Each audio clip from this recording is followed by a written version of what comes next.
My Mormon story is too complicated to do in just 1 minute. I'll try to keep it under 3 minutes. Please bear with me.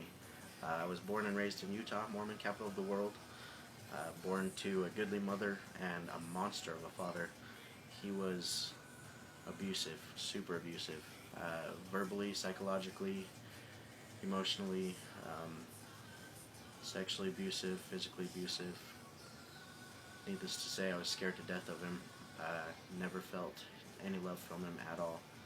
I was always afraid to even be around him, afraid to be myself. I couldn't do regular things that normal kids do. But at church, he was completely different. Everyone thought he was a good guy. He had leadership callings, teaching callings. He even served on the bishopric for a time. Where the hell was the power of discernment there? So I did not have a good, positive male role model growing up. No good priesthood leader in the home. He and my mom eventually got divorced when I was 15, and things got kind of better for a bit, although I fell inactive from the church for a while. But I did go to seminary because I was expected to. I did not serve a mission because I have severe anxiety and depression, and the idea of trying to teach something to strangers scared the hell out of me.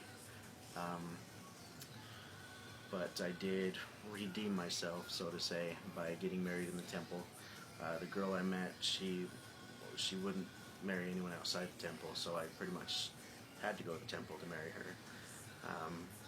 But then it started, and I thought things were getting better when I started my own family with her. We had 3 kids together. But over the 10 years that we were married, she was super abusive, physically, emotionally, psychologically. So bad that I was miserable. I didn't want to live. I even attempted suicide a few times. Luckily, I changed my mind last minute each time, and so I'm still alive today. After we got divorced, I really started digging into problems that the church has always had in its history and past, and problems it still has, and it's so incredibly abusive and hurtful and harmful for me personally.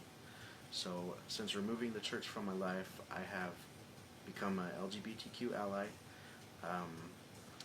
I have become a feminist, and I'm a single father, a full-time single father of a little girl from a different relationship, and she's my bitter fruit, according to Todd Christofferson, but we're thriving without the church. We're doing so good without the church.